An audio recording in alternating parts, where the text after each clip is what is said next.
Welcome to Networking RX, a podcast devoted to helping business professionals like you enhance your networking skills in order to become more proficient giving and receiving quality business referrals and improving the overall quality of your life and the lives of those around you. The Networking RX podcast is a production of AmSpirit Business Connections, an organization whose mission is to empower business success through networking. This is Frank Agin, founder and president of AmSpirit Business Connections, and you are listening to the Networking RX podcast. I had a program planned for today. I like to mix it up. But on the heels of the program I released last week, episode 148, which was titled The Four Horsemen of Doomed Relationships, that came out on February 11th. On the heels of that, somebody sent me an article and a link to a TED Talk on incivility, and I thought the two tied in really well, and so I didn't want to wait, and so I figured I'd go ahead and talk about that as it relates to our professional relationships and business networking. In January 2018, there was a TEDx at the University of Nevada, and there was a woman who gave a presentation. Her name is Christine Porath, and it's a 15-minute TEDx video. Porath, I'll put this in the show notes, but it's Porath. Christine teaches at Georgetown University in the School of Business there, and she's the author of a book called Mastering Civility, a manifesto for the workplace, and she's also the co-author, I believe it's a study, The Cost of Bad Behavior. In this TED Talk, she talks about incivility and the costs that it has on American businesses, and she works with the businesses trying to help them understand this and how to solve these things. What is the definition that she gives for incivility? She defines it as being disrespectful or rude, mocking behavior, belittling, teasing, offensive jokes. Even texting in a meeting is something that she indicates is incivil behavior. Now, you might think that's not a big deal, and one of the points that she talks about in the TEDx is that for some of us, behavior might be incivil, and for others it might not. So it certainly depends, but she indicates that there's certainly a high cost to this sort of behavior in the workplace, and just probably just in general. Again, we have one brain, and that one brain sees just the world the same way. It doesn't have a separate lens for professional and a separate lens for personal. It sees it all as one and the same. So incivil behavior is going to have an impact both professionally and personally within our lives. We probably feel it the same way. We do feel it the same way. Our brain sees it the same way. Now, if you get an opportunity, watch the TEDx video. In it, Christine talks about her personal experiences with respect to incivility. She had a father who was in the hospital, and she indicated that was a direct result of having a bad boss, having a boss who was just incivil to him for years and years and years, and just kind of the corrosiveness. And then she shares her own story of being in a situation where there was incivil behavior. From that, she wanted to study this particular topic, incivility, and so they did a study, and they sent out surveys to graduates of the business school where she was doing her doctoral work. In that survey, they asked people to respond to a situation where someone was disrespectful or rude to them or something they might have witnessed, and just asked them to write a few sentences on it. And they got a whole bunch of different responses from it. Obviously, it's all very anonymous. It's easy to kind of tell these things. There was a story that she quickly related where somebody had termed somebody's work as kindergarten work.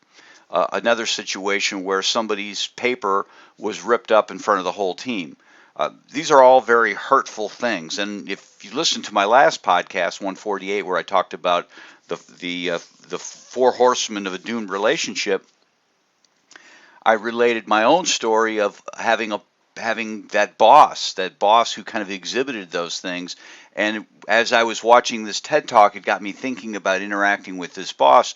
And I remember at one point, and this is a tax consulting business or a public accounting firm, I was in the tax department and sitting in a cubicle in a whole farm of cubicles, and there wasn't hundreds of them, but there was certainly a dozen cubicles, and having the boss come storming in and saying, well, who do I need to fire to get some work done around here? And he was in a bad mood, and he was just taking it out on everybody. And I just remember in that moment, and that was my first year working there, I remember in that moment how I felt. And it's like, oh my God, I was scared to death. I'm trying to think, I was on the phone with somebody. I don't think it was a client. It was probably just touching base with a friend about lunch and saying, I got to go. And I was terrified. And of course, depending upon the economy you're working in, if you're in the economy now where we've had 10 years of just growth, everything seems great, but it always hasn't been that way. There have been times, and I relate this to my kids, there's been times where work was scarce. Unemployment wasn't as high as low as it is now. It was higher, and you were lucky to have a job. And nobody wanted to lose their job. I didn't want to lose my job. I just had started work there. I probably had only been there 3 or 4 months. I had signed a lease, so I had an apartment. I bought a car, so I had a car payment. I had student loans to pay. And so I was deathly afraid at that point in time. I didn't know how to react, and it just kind of made me uneasy. It made me uneasy going to the office. And I remember hating Sundays. I hated Sundays, because I knew it was heading into a week of this, and I was just kind of back feeling this stress. And it was probably a big reason why ultimately in 1995 became self-employed. There was a lot more unknowns there, but I wasn't having to deal with this constant just grinding of stress. And it wasn't a high level, someone's got their hands around your throat stress, but it was kind of this low level, just constant stress.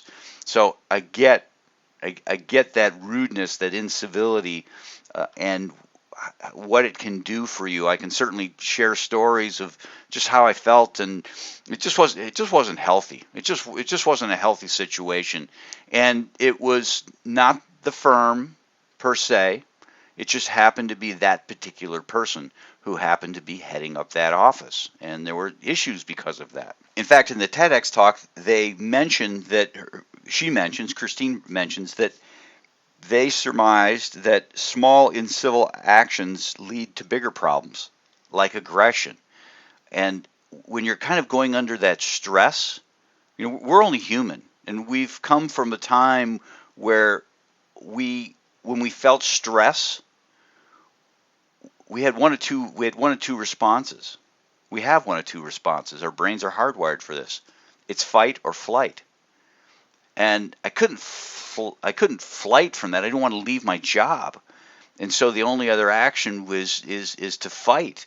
And so you tend to become aggressive, and not in a physical way per se, but you tend to become aggressive towards the people around you. Somebody's short to you and you're stressful, you're short to others, and you bring that home and you project that onto coworkers. It's just not a healthy situation. It's not healthy, and it's unproductive. As Christine Porath says in her TED Talks, she talks about that they found that people were less productive as a result of it. Porath and her team found that incivility made people less motivated. In fact, they found that they put in 66% less effort at work. And that starts to add up. And there were some companies that she's worked with that determined this is millions and millions of dollars. It's not a small thing. It impacts us. I mean, when somebody's incivil towards you, you're just not as interested in going to bat for them. I mean, I had bosses where they were just great to me, and I was willing to go that extra mile. And the boss that was incivil towards me, I could care less. I was hoping he'd get fired. I was hoping something would happen. I didn't have to work for him anymore. And I wasn't necessarily that lucky. Just decided to leave as a result of it. It all worked out for me. I think it did. I wouldn't be doing this, and I enjoy my life. I really do enjoy my life, but you have to kind of wonder. The firm lost out They lost out somebody who had 6.5 years of experience having to hand those clients off to somebody else. And I'm just one person. There were other people all around me, so it certainly did matter. Now, when it comes to rudeness and telling jokes, so I know some of you might say, well, if you don't like the jokes, just walk away. And again, people don't always have the opportunity to walk away. When you're working a job, you just don't necessarily have the opportunity to pick up and leave. You might have a job. Certainly some jobs are out there. If you're working fast food, you can probably find a job tomorrow working in another restaurant. But if you have a specialized type of career, or you're doing a type of work that you really enjoy at a place that you really enjoy, it just so happens that the people around you aren't necessarily civil, you don't want to just up and leave because somebody is telling rude jokes. I remember years ago, this is back when I was in college, I played college football, and we were on a long trip to Grinnell College from Beloit, Wisconsin, through a sea of corn, and we had gone there and we had won, and we were coming back on the bus, and it's a 7-hour trip. It's a long, long trip on a bus, and there at one point singing broke out, and guys were singing, and the songs were self-deprecating, they were humorous, they were poking fun at one another. It was kind of a good time. We had won, we were celebrating, a bunch of just football guys just enjoying things. And at one point the songs kind of shifted over into things that, let's call it raunchy. And I won't get into what they were. And it was, it was good-natured fun in my eyes, in most people's eyes. But I remember going to film session on Monday and the coach addressing it. And the coach, said, listen, I know you guys don't mean anything by these things. I know, you're all good people. But I want you to understand this. I want you to think about this for a second. You're singing fine. A lot of the stuff was really funny, but some of the stuff really kind of crossed the line. And I get it. It's not a big deal. There's nothing illegal about what you've done. But take into consideration this. There may have been people on the bus that were uncomfortable with it, and they had nowhere to go. And that really has stuck with me, because, when you're working a job, people just don't necessarily, they just can't up and leave. If you have a client, it's an important client, and you can't always just up and leave. And so your incivil behavior, if you exhibit it, certainly can impact people in a big way. And so you need to be mindful of that. You need to try and be respectful and not be rude. And think about the things you say, and think about the things that you do. Continuing on with this TED Talk and Porath's commentary and her research, 66% indicated they cut back their efforts. 80% lost work time over incivility. 12% just left their jobs. And you might say, okay, no big deal. It's sometimes hard to find good employees. Sometimes you lose that one person that's key to the whole thing working. And so this is nothing small. And this is just not impacting the person who is the recipient of the incivil behavior. People who witness it are impacted as well. I mean, think about the person who had their paper torn up in front of everybody, in front of the whole team. Certainly, I'm sure they were mortified, but the other people are thinking to themselves, oh my gosh, that could happen to me. And so everybody's on edge. And what Christine Porath talks about in her TED Talk is that this incivility becomes contagious. It really infects everybody. But there's a positive side as well, as she talks about in her TED Talk, is that people who are civil, people who are respectful to others, are twice as likely to be viewed as leaders, and 13% higher performance. So it impacts in a positive way as well. So trying to be civil, trying to be that good person, thinking about the things that we say. So there's kind of a flip side to this, that when you witness things or you are incivil, it's really impacting people in a negative way. But if you're that good person, and what's a good person? I think we all kind of know it. I always tell people, become the person that you want to be with. If you don't want to be with a jerk, then don't be a jerk. However that manifests itself. But we know in our mind what we want. And so just become that person. It's really that simple. There's no magic formula. You can't sit there and say, oh, geez, I don't know. You just have to become that person. This all reminds me of an episode I released late in 2019, episode 134, and the title of it was Trust versus Competency. And essentially in that episode, I talked about what's more important, being trustworthy, being warm, being liked, or being competent at what you do. And research shows that you're much more better off being a good person than being good at what you do. So after seeing this TEDx talk, I wanted to look into this a little further, and so you dig around, and the internet's wonderful because there's no shortage of follow-on material. And I stumbled across an article that came out April 5th of 2019, and the title of the article, and this is in ideasted.com. The article is titled, "Do You Work with a Jerk? Here are 6 things you can do." So with the balance of the podcast, I want to kind of put some action items in there that you can use when you see incivil behavior. I'm assuming everybody here, if you've been incivil, you're going to change your evil ways. But if you see it or you're a victim of it, here's some things that you can do. Number 1, don't meet rudeness with rudeness. That's certainly common sense, not necessarily common practice, not necessarily something that's easy to do when you're in the crosshairs of somebody who's being rude to you. I think our natural reaction is just to come back at them. And what you need to do is take that deep breath, count to 10, and just, if you can, walk away or come back at them with something not necessarily positive, but something firm, holding your ground. That's just not appropriate. Please don't talk to me that way. Anyhow, second thing, spend time with colleagues that you like. And that really kind of harkens back to just, walk away from the rude people. Walk away from the people who are disrespectful to the extent you can. Obviously, it's not always easy. But if you can, hang around with the people you like to hang around with. Build your network with people that are respectful. I find as time goes on, I've got a great circle of professional contacts, personal friends, and we all kind of think alike. We all talk alike.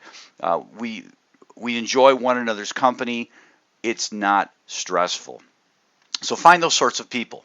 The third idea, this is a kind of one you have to think about, cultivate your own sense of thriving. And what they're getting at here is you basically need to reframe in your mind the disrespect, the rudeness that you encounter, and basically just say, you know what, it's them, not me. You need to tell yourself that. You need to kind of get yourself out of. It's sort of like the old sticks and stones can break my bones, but names will never hurt me sort of a mentality. You need to kind of build this resilience. And this resilience will certainly you want to try and get out of the situation as best you can, but to the extent you can just kind of thrive through it, the better off you're going to be in that moment and long term. So the third thing is cultivate your own sense of thriving. Number 4, think about sitting down with your rude colleague. Now, this may or may not make sense depending upon the situation. Is this something that's just directed at you? Is it just directed at others? Is it part of a larger culture? So you want to kind of ask those questions before you sit down with the person. Sometimes it's just not going to help. Maybe it's just part of the culture, and you do really need to just find a way to get out of it. But once you've determined that it's a good opportunity to sit down with your rude colleague, you certainly want to pick the moment, pick the right moment. You want a moment where you're comfortable and they're comfortable as well, because if they're not comfortable, they're just going to become defensive. Remember, one of the 4 horsemen, defensiveness? 2 points they make in the article is, 1, you might consider including other people with them in the meeting, so it's not necessarily just one-on-one, but maybe there are other people there who can kind of help you through the conversation, be a witness to the conversation. But the other point that they make is that you want to take some time rehearsing your phrasing. Just don't go into it cold. Prepare so you have the best chance of having a positive outcome. Number 5, if you decide not to talk to your rude colleague, tell someone else about it. Now, if you're in a company, there's a hierarchy there. If you're not in a company, there's probably not, and it's something you need to sort out. Who do you talk to? Sometimes just talking things through is helpful with the assistance of somebody who is less emotionally invested in the situation. You can find out where you might be overreacting or where you have a legitimate beef and what are some things you can do about it. But certainly talking it through with somebody and just kind of talking through options, they might see something that you don't necessarily see. And the sixth thing is just know when to leave. And again, it's not always easy. It's not always easy. Economy's great now, so it's easy to kind of find different opportunities. But if that's not the situation, it may not be easy. So that's probably going to be your last resort. Or if you're in a situation where you're not working at a company and it's just something you're dealing with in a community or whatnot, just kind of figure out what your other options are to just kind of back off. The bottom line is incivility has a heavy cost. It has a heavy cost on your health. It has a heavy cost on your productivity. It has a heavy cost. And so you certainly need to be that good person, but if you're in that situation where you're the target or witness of incivility, it's something that you need to try and address just for your own peace of mind and certainly your own productivity.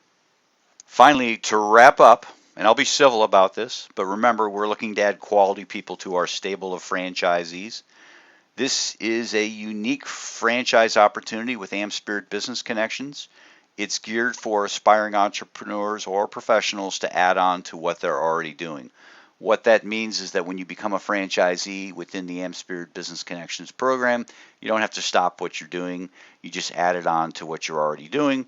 All of our franchisees do something else for a few hours in the morning, a couple mornings a week.